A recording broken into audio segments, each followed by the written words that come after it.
The heat hung over Helix Primaris like a solid weight, pressing the air until even breath felt like defiance. Noonlight bled across the plaza, bouncing from the city's glass ribs and mirrored walkways until everything shimmered too bright to be real. At the heart of the civic square lay the ceremonial sand ring 50 meters wide, perfect in its geometry, every grain washed and polished to reflect the sun. It wasn't a place of justice, but display. A public theater where order was rehearsed daily and emotion had been declared obsolete. Today, the spectacle was a woman. Neri Ansara knelt at the center of the ring, wrists and ankles bound by thin, cream-colored cords that glowed faintly against her violet skin. Her hair, a pale silver sheen, clung to her neck in damp strands. The ropes were precise, symmetrical, knotted, not to bruise but to humiliate. Every angle was measured, every restraint mirrored. The city code called it visible correction, a term designed to sound clean, progressive.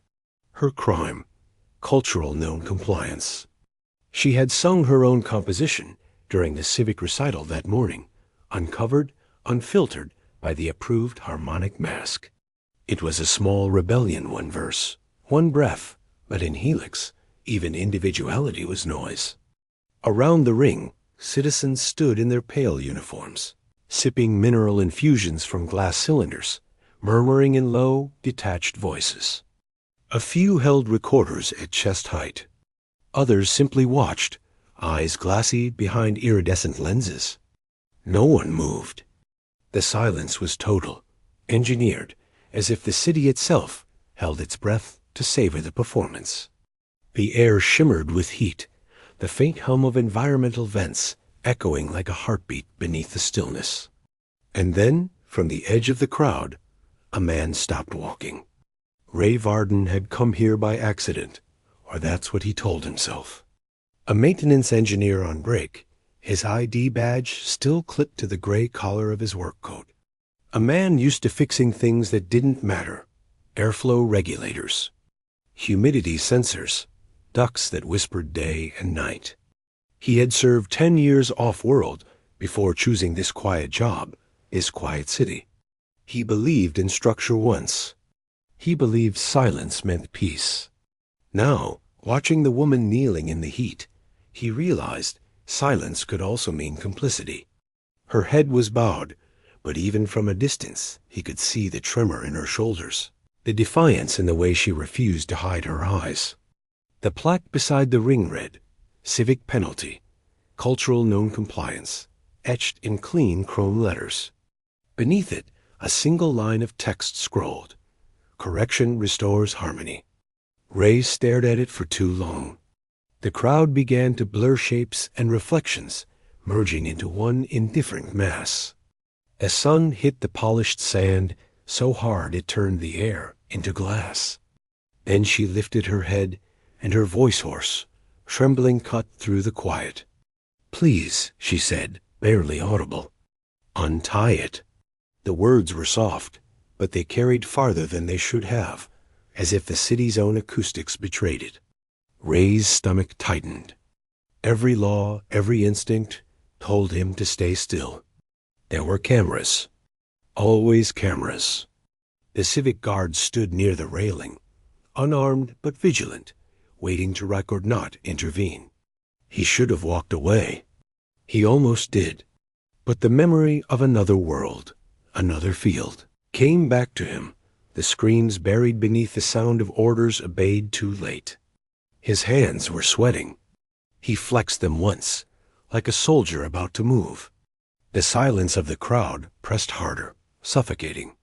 When he finally stepped forward, the sound of his boots on the metal walkway seemed impossibly loud. Heads turned, but no one spoke. The guards didn't stop him. They weren't built for improvisation. He crossed the rail, his shadow falling over the ring. Neri's eyes found him immediately. They were not pleading now. They were steady, a quiet challenge. "Look at me," he said before he realized he'd spoken. "I am," she answered, her voice dry as the sand beneath her knees. The heat burned through the soles of his boots as he knelt. The rope was hot, rough against his fingers. He felt the city watching through 1,000 mirrored surfaces, the weight of its judgment pulsing in the air. One knot came loose, then another. No one shouted, no alarms, just the slow rasp of fiber sliding free.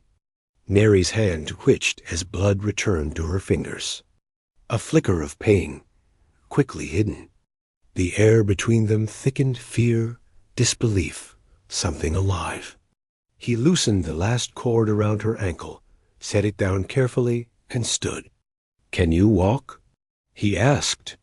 She nodded once, too proud to thank him. Together, they turned toward the rail. The guards didn't move. The crowd parted in silence, the way water moves around something it can't comprehend. Ray's pulse thundered in his ears, but his steps stayed even. The sunlight cut sharp lines across his face. He didn't look back. The sand ring behind them gleamed like an empty mirror, waiting for its next lesson. But for the first time in years, someone had failed to learn it. The corridors of Helix Primaris swallowed sound like a living thing. Ray walked fast, his pulse still heavy in his throat, the echo of the plaza following him through the glass tunnels. The air here was cooled, filtered, tasting faintly of citrus and iron, but it couldn't wash away the feel of the ropes against his hands. Beside him, Neri walked barefoot, her ankles raw, her movements careful but unbroken. The crowd hadn't stopped them. The guards hadn't dared. That terrified him more than if they had. The system wasn't built to react to defiance. It absorbed it, filed it, repackaged it as anomaly data. That meant he'd already been seen, recorded, categorized. Still, he didn't slow. The lower corridors were empty this time of day, their translucent floors showing faint shadows of the sea moving beneath the city's foundation. He swiped his ID at a maintenance gate. It blinked green, mercifully slow, as if even the system wasn't sure how to interpret what he'd just done. He ushered her through, down 2 narrow flights of stairs, until the air grew damp and the noise of turbines filled the walls. His apartment sat in one of the lower east blocks, built for workers who didn't need luxury, only efficiency. The door opened to a hiss of cooled air and the faint scent of mineral polish. The space was small. Concrete floors, a single couch, a hydro wall lined with creeping green vines. Everything arranged in neat, almost sterile order. She hesitated on the threshold, her eyes scanning corners, ventilation slats, exits. The instincts of someone who'd been hunted before. He said quietly, "You're safe here." It sounded more like a hope than a promise. She stepped inside, her violet skin catching the filtered light, bruises fading under the blue-white glow. He poured 2 glasses of water from the purifier, slid one toward her. She stared at it, then drank in slow, cautious swallows. He watched the movement of her throat, the tremor in her fingers. "They'll come," she said after a moment. "Not tonight," he answered. "They'll send a citation first. Warnings come before punishment. It keeps people calm." Her mouth twisted into something that wasn't quite a smile. Civilized tyranny. Exactly. He leaned against the counter, the cool surface grounding him. The adrenaline was fading now, leaving behind a strange quiet he didn't recognize. "Why were you there?" He asked. "What did you do?" Neri set the glass down gently. "I sang. That's it. Without the mask." The simplicity of it hit harder than any confession. The city's harmonic masks were mandatory for performers' devices that filtered tone and expression, ensuring no emotional deviation from civic standards. To sing without one was to reveal too much. To be human, even if you weren't. They said it distracted the audience, she added. That individuality disrupts harmony. Harmony, he repeated, the word sour in his mouth. They use that word like it's sacred. She looked at him then, really looked, eyes a faint luminescent silver ringed with indigo. You don't believe in it? I used to, he said, until I realized harmony's just obedience with a nicer sound. The room hummed softly with the drone of the city's lungs. Outside, the glass walls dimmed as clouds moved over the sun, turning the world to silver shadow. Neri rubbed her wrists absently, the skin reddened from the ropes. He saw the gesture, went to the cabinet, pulled out a small medical patch. For the burns, he said. She hesitated, then let him place it on her skin. It hissed faintly as it cooled. She watched him the whole time. You're not afraid, she said quietly. He didn't answer at first. He wanted to say yes, but fear wasn't the right word. I'm used to consequences, he said finally. That's not the same thing. It's close enough. She stood, moving toward the window that looked out over the lower sea, where waves broke against the city's support beams like distant thunder. You could have walked away, she said. Most would have. I tried to, he said, voice flat. 10 times in my head. But something in me decided before I could stop it. A dangerous reflex. You asked, he reminded her. She turned back to him, her expression softening. And you listened. Silence settled between them, not heavy, but alive, like the first breath after being underwater too long. Ray moved toward the console built into the wall. A light blinked red, civic notification. He opened it. The screen displayed a fine for behavioral interference and a pending civic review. He stared at it, then shut it off without comment. Neri saw the look on his face and said nothing. Instead, she asked, You were military, weren't you? Once. That's why you move like that. Like what? Like someone who's always ready to run or fight. He didn't answer. He couldn't. She went on softly. I used to perform for soldiers. Before Helix. Before the masks. They were loud, messy, real. I liked that. Here, everything sounds the same. He met her eyes. Not anymore. She held his gaze, and for the first time since the plaza, her mouth curved just barely into a smile that looked like survival. The city hummed around them, indifferent and perfect, but inside that small room, the air shifted. Something irreversible had begun. Morning came to Helix Primaris not with light, but with calibration. The city brightened by degrees white panels, blooming along the glass ribs of the towers, soft tones chiming from unseen speakers to signal wake cycles. It was a mechanical dawn, precise and efficient. In Ray's apartment, the light touched the floor like a hesitant apology. He was already awake, sitting at the table, staring at the civic notice blinking faintly on his console. Behavioral review scheduled. Temporary suspension pending. The message was clean, polite, bloodless, just like everything Helix called justice. Neri stirred on the couch, the blanket sliding from her shoulders. Her silver hair fell in damp waves across her face. When she opened her eyes, for a moment, she looked disoriented, like someone remembering she still existed. Then she saw him and sat up slowly. You didn't sleep, she said. He shook his head. Didn't feel right to. She rubbed her wrists, now pale with only faint traces of the rope marks left. They found you. Of course they did. He tried to sound casual, but the flatness of his tone betrayed him. The system doesn't forget. It just waits for you to stop moving.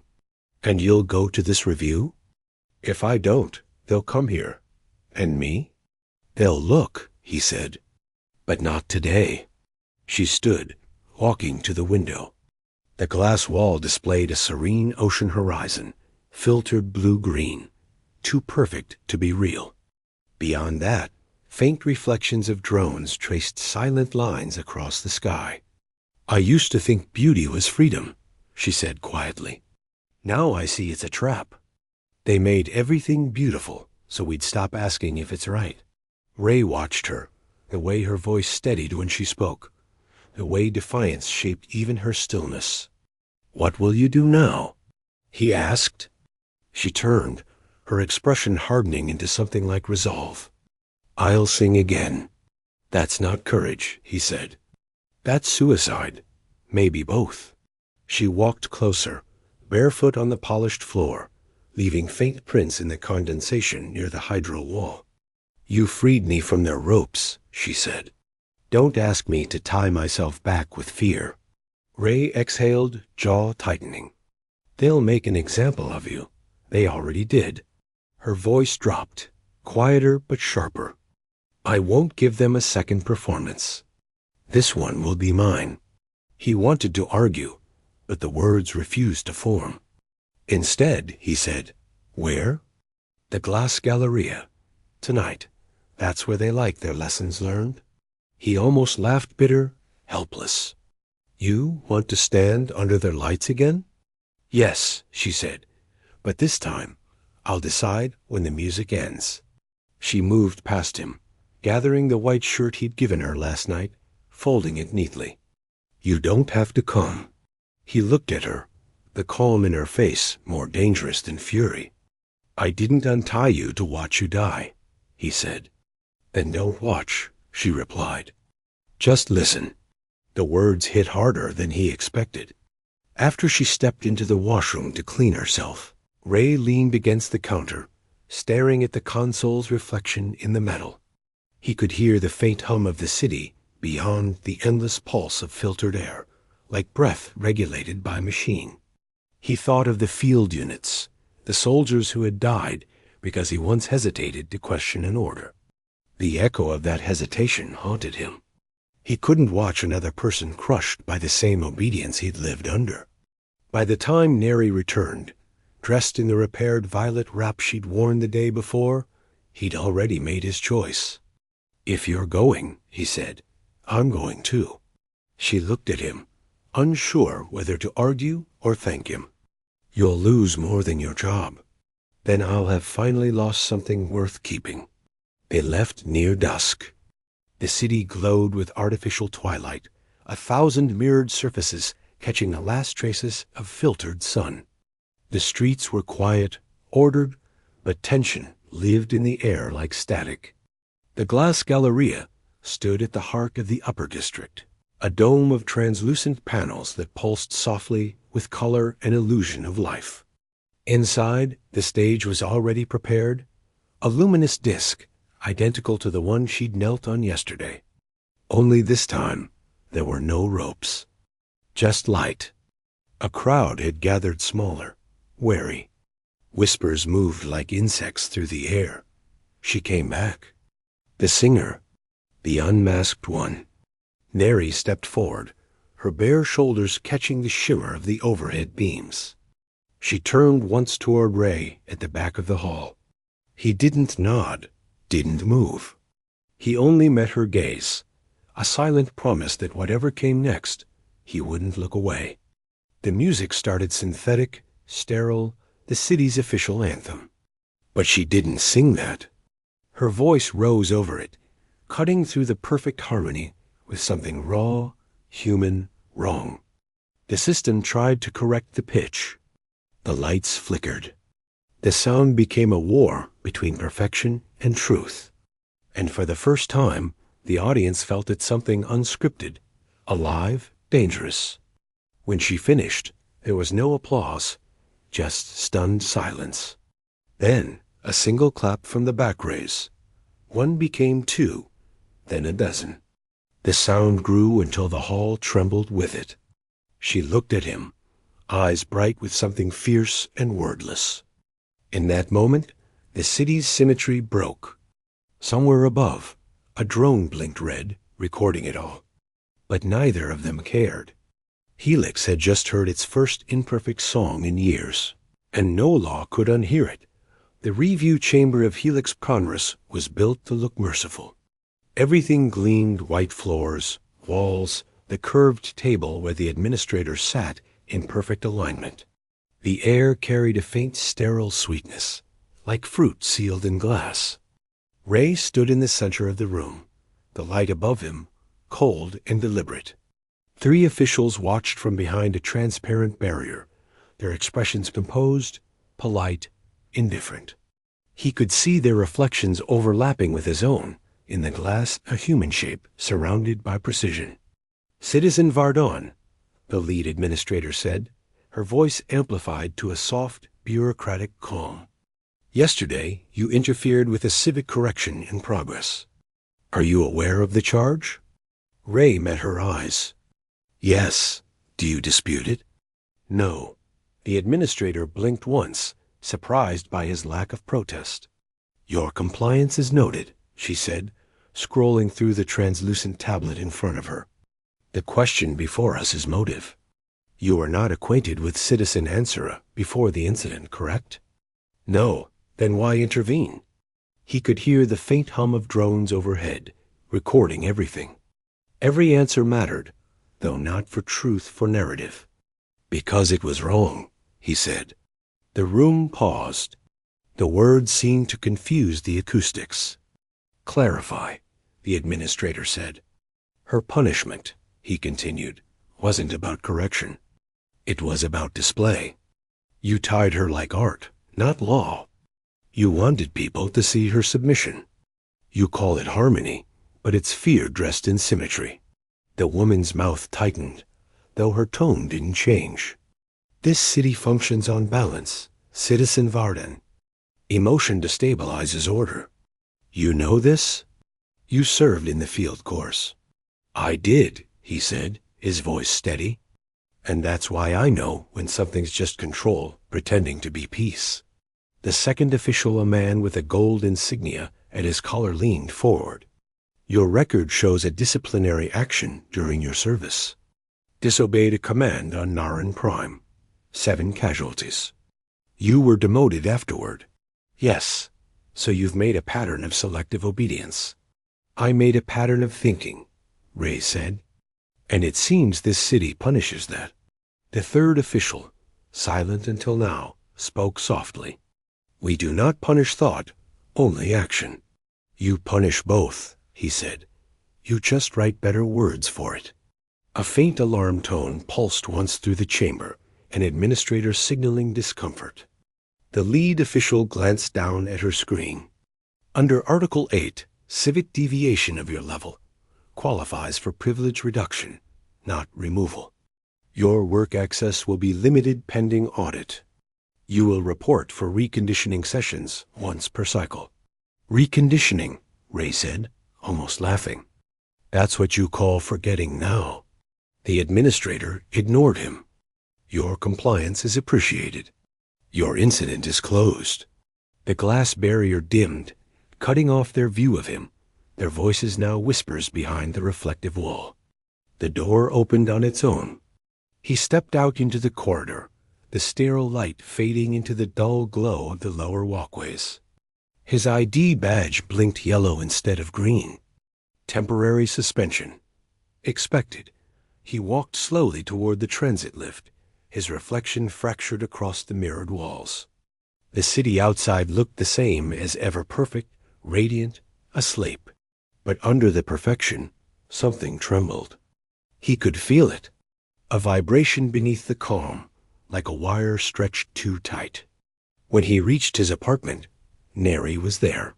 She'd been waiting by the window, her reflection layered over the skyline's shimmer. When she turned, he saw the tension in her shoulders ease slightly. "They let you go," she said. "For now. And you? No summons. No warnings. Just silence. That's worse. I know." She moved closer, her bare feet silent on the polished floor. "They're watching, aren't they?" "Always." "Then let them see," she said quietly. He looked at her, tired, luminous, stubborn. "You think you won?" "No," she said. "But I made them listen, even if they pretend they didn't." She walked to the console and pressed her palm to the sensor. A faint holographic projection appeared above the surface lines of digital traffic data, civic broadcasts, maintenance logs. Hidden among them, she'd stored something small, the recording of her unmasked song from the Galleria. "You kept it," Ray said, stepping closer. "I didn't," she said. "Someone sent it to me. Anonymous relay. Probably someone from the crowd. It's spreading." He stared at the data stream, the song reappearing in fragments across the city's networks. Relabeled as Public Harmony Initiative 4C, the system had absorbed it, sterilized it, and reissued it as propaganda. "They turned you into their anthem," he said quietly. "That's what they do," she said.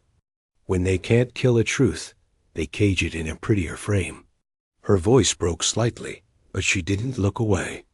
"I wanted them to hear my voice.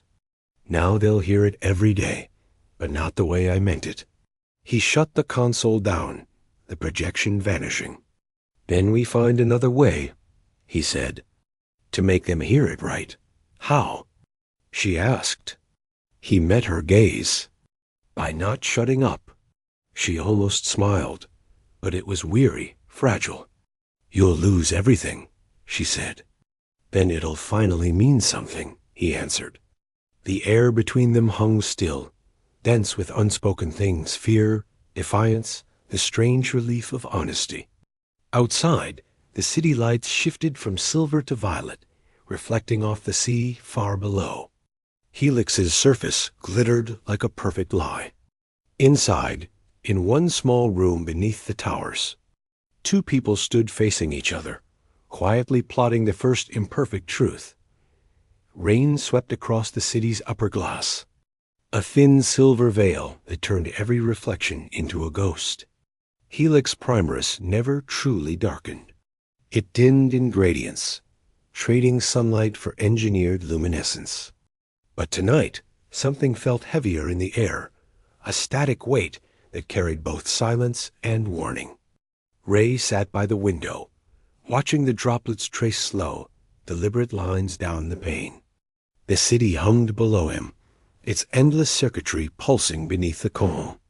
Neri sat on the couch, her legs drawn close, the faint glow of a console illuminating her face. The stolen file of her song played in silence on the screen, its waveform flattened, stripped of soul. "They reissued it this morning," she said softly. "Same melody, but cleaner. Every imperfection gone. They even adjusted the breath intervals. It doesn't sound like me anymore." "That's the point," Ray murmured. "They don't silence you. They recycle you." She turned her gaze to him, her expression calm but hollow. "And I'll make something they can't recycle." "You mean another song?" "Not just a song. A moment." Her voice held that familiar undercurrent of quiet rebellion. "Something that reminds them we're still real." Ray rubbed his temples, the tension creeping up from his neck. "You saw what they did last time. The applause didn't save you." "It saved you," she said, cutting through his words. "If no one had clapped, you'd still think this city deserves obedience." He didn't argue, because she was right. He had started moving again, only because she had dared to sing. Outside, thunder rolled over the ocean's skin, faint and distant, like the city's forgotten heart remembering how to beat. "What do you have in mind?" he asked. She closed the console and stood, her silhouette framed in the window's pale light. "There's a civic broadcast tomorrow. Annual renewal. Every sector connected. The entire city listens. It's filtered," he said. "Layered firewalls. If you try to override—" "I won't," she interrupted. "You will." He looked up sharply. "I'm an engineer, not a saboteur." "You were both once," she said. "You built systems that learned empathy. I've read the files. You helped design the early AI for colony rehabilitation. That's why you were stationed here. They trust you. They used what I built to control emotion, not understand it, then make it understand again." Her tone was soft but fierce. "Help me turn their voice into ours." He stared at her for a long moment, the rain casting liquid light across her face. "You'll destroy what's left of my life. Then maybe you'll finally start living it," she said. The silence between them deepened, charged and alive. He stood and walked to the hydro wall, trailing his fingers along the damp vines. The sound of trickling water filled the room, steady as breath. "If I do this, they'll come for both of us." "Then we don't hide," she replied. "We let them find us doing what they hate, most telling the truth." He turned, meeting her gaze, and for the first time, he saw no fear in her, only clarity. Something inside him broke open, not like a wound, but like release. "All right," he said quietly. "We'll do it." They worked through the night. Ray opened the maintenance core on his console, bypassing civic encryption with codes he wasn't supposed to remember. His fingers moved fast, muscle memory from years of disobedience disguised as service. Neri stood beside him, reciting the lyrics she would use: short, direct, dangerous. "No metaphors," she said. "They can't filter what isn't poetic." "Smart," he said. "They flag emotion faster than syntax." At one point, she touched his shoulder lightly, grounding him when the lines of data began to blur. The contact burned in his mind more than any alarm could. By dawn, the circuit was ready. The broadcast frequency opened for testing at noon. He leaned back, exhausted. "It'll last maybe 2 minutes before they shut it down." 2 minutes, she repeated. "That's long enough." The rain stopped, replaced by a sharp, clinical brightness as morning cycled in. The city gleamed, unaware of what was coming. Neri, dressed in the same violet wrap she'd worn in the plaza, the one the system had tried to erase. The faint rope marks on her wrists had faded to pale silver lines, like old constellations. "You sure?" he asked as she stepped to the microphone terminal. "No," she said. "That's how I know it matters." The clock on the wall flicked to 12 o'clock. Ray entered the final code. The broadcast light turned green. Across Helix, every public screen, every drone speaker, every household device flickered. The official anthem began and then fractured. Neri's voice spilled through the noise, unfiltered, unmasked. "We are the ones you corrected. We are the faces behind your harmony. You can clean the sound, but not the truth of it." Her voice filled every corridor, every district, every sterile apartment. People froze mid-step. Machines paused, uncertain. For the first time, the city stuttered. The lights dimmed and pulsed in rhythm with her words. Then silence. 2 minutes, exactly. The broadcast cut. Alarms didn't blare. Instead, a calm civic voice replaced her song. Unexpected system variation. Maintenance underway.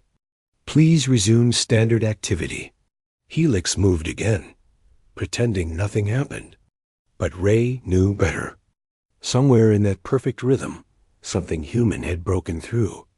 That night, the sky over the city was clear too clear. From his window, he saw drones circling higher than usual, their red eyes searching. Neri sat beside him, her head resting lightly on his shoulder. Neither spoke. They didn't need to. The silence felt different. Now, not compliance, not defeat. It was the sound of the system holding its breath. And beneath it, faint but steady, came the soft hum of the ocean's real waves, the only part of Helix that had never learned to obey. Dawn crept slow over Helix Primaris, diffused through layers of glass and mist until even the sunlight seemed regulated. The city woke like a machine booting up, elevators humming, vents sighing, drones gliding through the morning haze. But something in its rhythm had changed. The lights flickered in uneven pulses. The chimes announcing work cycles rang half a second off beat. In a place built to never falter, imperfection had arrived like a heartbeat returning to a corpse. Ray stood by the window, watching the sky shift from silver to pale gold. He hadn't slept. His console blinked with silent notifications, all flagged urgent civic audit required. He ignored them. Behind him, Neri stirred on the couch, her voice a whisper. "Is it morning?" "By the city's definition," he said. She rose, hair tousled, eyes half-shadowed by exhaustion and light. "Do you think they heard it?" "Everywhere," he said. Even the drones paused. She smiled faintly, disbelief mixing with wonder. "And now?" "Now they'll decide what story to tell about it." He poured water into 2 glasses, the sound crisp in the quiet. "They'll call it a technical glitch. Maybe a morale test. They'll say it was meant to happen. Then I'll sing again," she said. "They can't fake a voice forever." He looked at her, the defiant curve of her shoulders, the quiet fire in her eyes, and thought of the plaza, of the sand, of how silence had once been stronger than any law. Not anymore. The console chimed again. This time, the sound was low and steady, different. Incoming Communication Central Broadcast Authority. He met her gaze and opened the link. A calm face appeared on the Holland administrator from the review board, the same woman who'd spoken to him days before. Her tone was almost warm. "Citizen Vardon, Citizen Ansara," she said, "your transmission has reached an unprecedented number of viewers. The council has reviewed your ... contribution." Neri stepped forward. "Contribution?" "Yes," the woman said smoothly. "Your unsanctioned performance was deemed an emotional recalibration event. A useful experiment. Effective. The public response has been statistically positive." "You're claiming it," Ray said flatly. "You're taking it." "We're preserving it," the official replied. "Chaos is unattractive, but catharsis can be managed. You will both be recognized under Civic Project Harmony as emotional consultants." "You mean prisoners with better titles," Neri said. The woman smiled, a hollow curve of lips. "You misunderstand, Citizen Ansara. The system doesn't punish what it can absorb. You've been absorbed." The feed ended without sound. The air felt heavier. Ray turned off the console. For a long time, neither of them spoke. "That's it, then," Neri said quietly. "We gave them rebellion, and they made it art." "No," Ray said. "They made it safe." He walked to the hydro wall, staring at the green vines swaying gently under the mist. "They'll play your voice in schools now. Teach it as civic heritage, and people will believe it. Some will," he said. "Others will remember how it really sounded. Will you?" She asked softly. "Every note," he said. She crossed the room, stopping beside him. "You built their empathy engines," she said. "Can't you break them?" "Breaking doesn't work here," he said. "Everything broken gets rebuilt prettier." He turned toward her, eyes tired but alive. "But maybe something can still grow through the cracks." Outside, the rain began again, gentle, unplanned, the only thing in Helix that refused calibration. The drops streaked across the window in uneven paths, scattering light in unpredictable angles. For the first time, the city looked human. Neri reached out, tracing the water's movement with her fingertip. "You said once this city doesn't forgive," she murmured. "Maybe it doesn't need to. Maybe it just needs to forget what perfection sounds like." Ray almost smiled. "Then let's remind it." They stepped onto the balcony, a rare open ledge overlooking the Eastern Ocean. The air was cool, salt-sweet, alive. Below them, the city gleamed, unaware that its harmony was fraying. Neri closed her eyes and began to hum, not meant for broadcast, just a quiet thread of melody carried by the wind. It wasn't rebellion. It wasn't compliance. It was something in between truth in its smallest, purest form. Ray listened, eyes on the horizon where sky met sea. He realized this was what freedom felt like in Helix, Not escape, not victory, but the refusal to vanish. Behind them, deep within the city's grid, unseen circuits flickered. The empathy code, the one Ray had written years ago, reactivated on its own. Fragments of Neri's live transmission had nested inside it, rewriting subroutines designed to suppress emotion. Across Helix, drones paused mid-flight, lights dimming to match the rhythm of her unseen song. The system, once deaf to humanity, began to hum back. When the lights brightened again, nothing looked different, but everything was. The city had heard her. Maybe it would try to forget. Maybe it never could.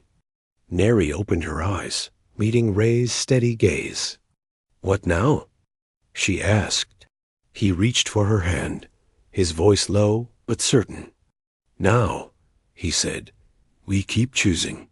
And beneath the mirrored towers of Helix Primaris, the ocean roared, not polished, not planned, just endless and alive, the sound of a world beginning to breathe again.